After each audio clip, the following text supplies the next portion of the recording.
اللہ تعالیٰ نے قرآن میں منافق کے بارے میں فرمایا فی قلوبہم مرض، ان کے دل میں مرض ہے، بیماری ہے دنیا کی محبت کی، تو یہ توجہ نہیں دیتے تو فزادہم اللہ مرضا، وہ بیماری بڑھتی چلی جاتی ہے۔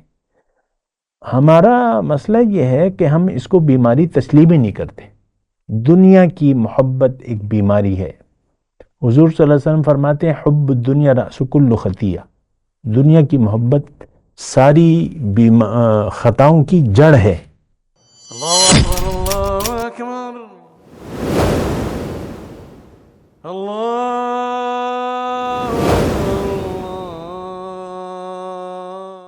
اعوذ باللہ من الشیطان الرجیم، بسم اللہ الرحمن الرحیم۔ اللہم صلی علی سیدنا محمد معدن الجود والکرم آلہ وسلم۔ سامعین و ناظرین اکرام، السلام علیکم ورحمۃ اللہ وبرکاتہ۔ آج کا ہمارا موضوع صرف اللہ تعالیٰ سے محبت کیوں اور کیسے، حصہ دوم ہے آج اس گفتگو کا۔ میں آپ کو کہہ رہا تھا گزشتہ نشست میں کہ آخرت پر ہمارا یقین نہیں ہے، نہیں مانتے، آج کا مسلمان نہیں مانتا۔ یہ ہمارے بارے میں اللہ تعالیٰ نے قرآن میں فرمایا یعلمون ظاہرا من الحیات الدنیا وہم عن الآخرۃ ہم غافلون، کہ یہ لوگ دنیا کے بارے میں تو جانتے ہیں، یعنی دنیا کا فائدہ یہ وہ ظاہرا جو ظاہر ہے، اور آخرت سے یہ غافل ہے۔ پھر قرآن میں بھی اللہ تعالیٰ نے سورہ انبیاء کی پہلی آیت ہے کہ اقترب للناس حسابہم وہم فی غفلت معرضون، لوگوں کے حساب کتاب کا وقت قریب آ پہنچا اور یہ غفلت میں ہے، انہوں نے منہ موڑا ہوا ہے۔ یہ کون ہے؟ یہ آج کا مسلمان ہے۔ اس میں تو کوئی دلائل دینے کی ضرورت ہی نہیں ہے۔ یہ دیکھیں، بیماری کو جب تک آپ تسلیم نہیں کریں گے اس کا علاج بھی نہیں ہوگا، یعنی سوچیں گے بھی نہیں۔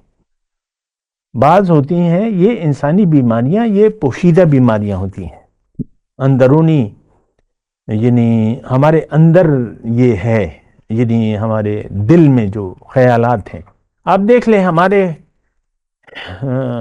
دل میں، یہ ایک عام بات کر رہا ہوں، اس کو ذرا نوٹ کریں، ہمارے لیے ایشو صرف ظاہر کی زندگی ہے اور اس کے مسائل ہیں،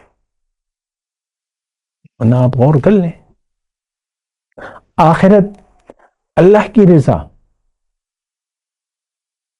اس کی ناراضگی یا اللہ کی رضامندی ہمارے لیے کوئی ایشو نہیں ہے۔ پھر آخرت میں جنت یا دوزخ، کیونکہ اللہ تعالیٰ نے فرمایا وَفِي الْآخِرَةِ عَذَابٌ شَدِيدٌ وَمَغْفِرَةٌ مِّنَ اللَّهِ، آخرت میں یا تو شدید عذاب ہوگا یا بخشش ہوگی، وہ ہمارے لیے کوئی ایشو نہیں ہے، دیکھیں گے، دیکھی جائے گی۔ لیکن اس بات کو ذرا محسوس کریں، ہمارے لیے ایشو جو ہے وہ ظاہر ہے، بس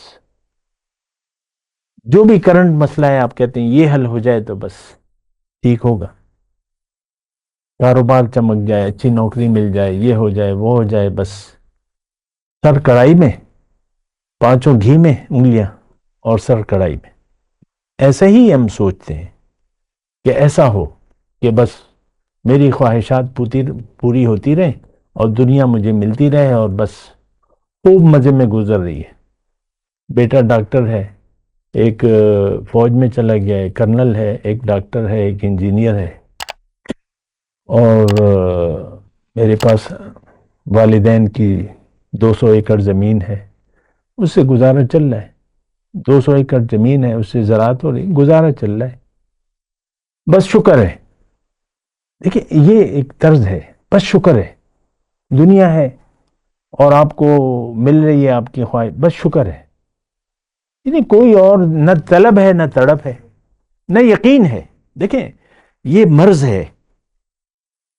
اللہ تعالیٰ نے قرآن میں منافق کے بارے میں فرمایا فی قلوبہم مرض، ان کے دل میں مرض ہے، بیماری ہے دنیا کی محبت کی، تو یہ توجہ نہیں دیتے تو فزادہم اللہ مرضا، وہ بیماری بڑھتی چلی جاتی ہے۔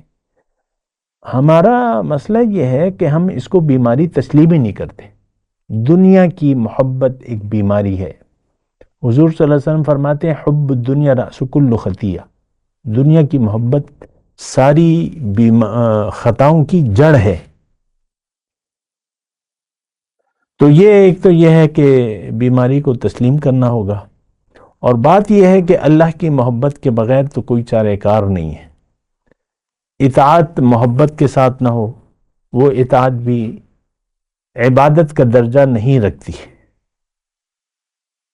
عبادت محبت کے ساتھ نہ ہو، شدید محبت کے ساتھ، تو وہ پھر عبادت نہیں کہلائے گی، وہ روایت ہے بس۔ بتوں سے تجھ کو امیدیں، خدا سے نا امیدی، مجھے بتا تو صحیح اور کافری کیا ہے۔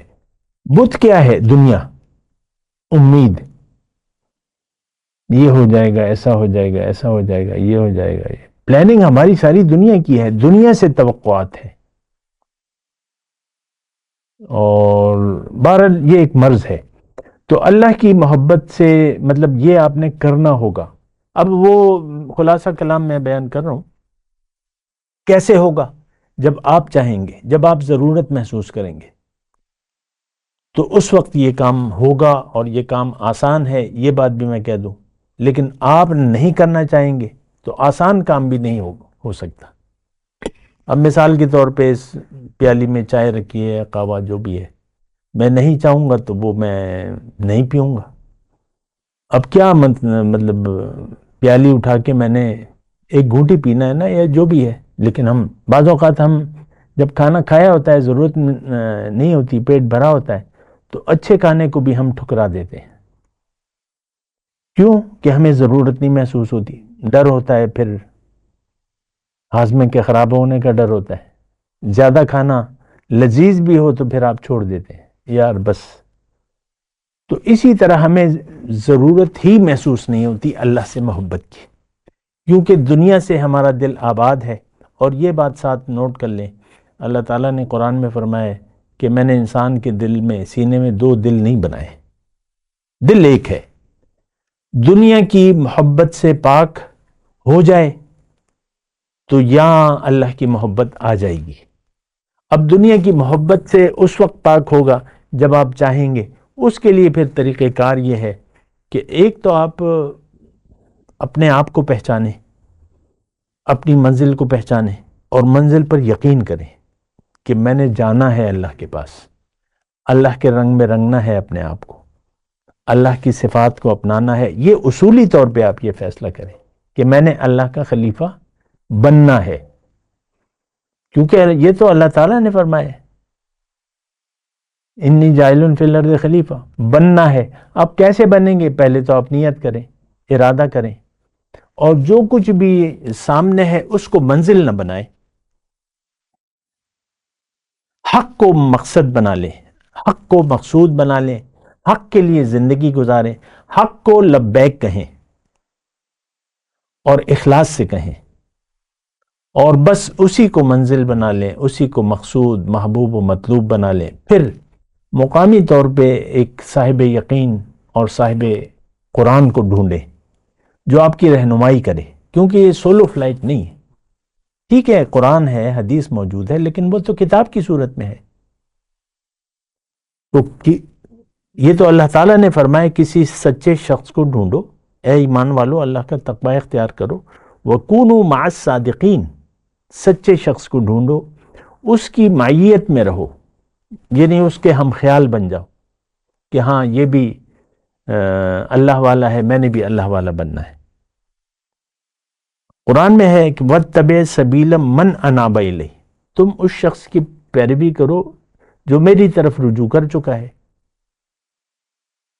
تو یہ تو اللہ تعالیٰ کا حکم ہے کہ بھئی تم جو ہے، یعنی جہاں اللہ تعالیٰ نے یہ فرمایا کہ وَاعْتَصِمُوا بِحَبْلِ اللَّهِ جَمِيعًا وَلَا تَفَرَّقُوا، اللہ کی رسی کو مضبوطی سے تھام لو، تو جہاں قرآن اللہ کی رسی ہے وہاں صاحب قرآن بھی اللہ کی رسی ہے۔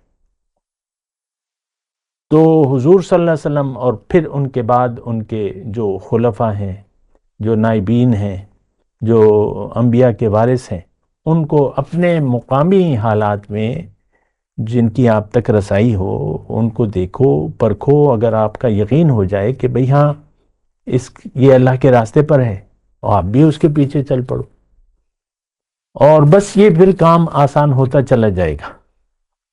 لیکن غافل نہیں ہونا. ٹھیک ہے آپ نے یعنی کسی صاحب قرآن کو ڈھونڈ لیا, اس سے بات چیت بھی ہو گئی, اور لیکن پھر غافل نہیں ہونا کہ آپ یہ نہیں کہ بھئی ہم نے تو بس ڈھونڈ لیا ہے. اب ڈھونڈ لیا ہے, وہ تو آپ کو راستہ بتائے گا, چلنا تو آپ نے ہے, تو آپ چلیں گے نہیں اس کے کہنے کے مطابق تو فائدہ کیا ہوا. مدینے میں منافقین تھے, انہوں نے بیعت کر لی تھی حضور سے, لیکن وہ حضور کے ہدایت کے تو تابع نہیں تھے. جنگ تبوک کے میں حضور کے ساتھ نہیں گئے بہت سے لوگ, بہت سے منافق بہانے بنا لیے. تو بہانہ بازی تو منافق ہی بناتا ہے. مخلص شخص جو ہے بس اخلاص سے اللہ کو منزل بنا کے اللہ کے راستے پر چلتا بھی ہے اور دوڑتا بھی ہے. تو اسی طرح اگر ہم آخر میں بس ایک آیت میں آپ کو سناؤں گا, پھر اجازت کا طالب ہوں گا. اللہ تعالیٰ نے قرآن میں فرمایا کہ میں هل ادلکم علی تجارت تنجیکم من عذاب علیم, کیا میں تمہیں ایسی تجارت نہ بتاؤں جو تمہیں دردناک عذاب سے نجات دے دے. تو اب یہ تجارت کا ہے اللہ تعالیٰ نے, تجارت. خیر زیادہ تفصیل میں نہیں کر رہا. تو کیا کرنا ہوگا؟ تجارت کیا ہے کہ ایمان لے آؤ اللہ پر, تؤمنون باللہ ورسولہ, یقین کر لو کہ اللہ میری منزل ہے اور رسول کے راستے پر میں نے چلنا ہے. پھر جہاد کرو, کوشش کرو. تجاہدون فی سبیل اللہ باموالکم وانفسکم, جو کچھ بھی ہے تم اس کے لیے کھپاؤ, خرچ کرو اللہ کے راستے میں, وقت کو بھی کھپاؤ, مال کو بھی کھپاؤ. ذالکم خیر لکم ان کنتم تعلمون, یہ بہتر ہے اگر تم جانو. تو ہوگا کیا؟ تمہاری خطاؤں سے میں درگزر کر دوں گا. یغفر لکم ذنوبکم ویدخلکم جنات تجری من تحتها الانہار, تمہیں جنت میں جگہ دوں گا.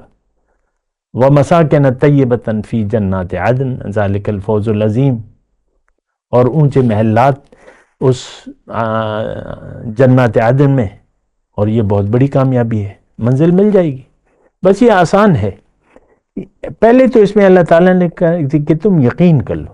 ہمارا یقین آتا نہیں ہے, ہمارا یقین دنیا پر ہے, اور بس پھر معاملہ نیت بنتی نہیں ہے ہماری,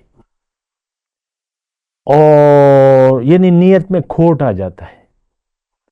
تو کھوٹا سکہ تو نہیں چلتا, جعلی نوٹ تو نہیں چلتا. وآخر دعوانا الحمدللہ رب العالمین. السلام علیکم ورحمۃ اللہ وبرکاتہ.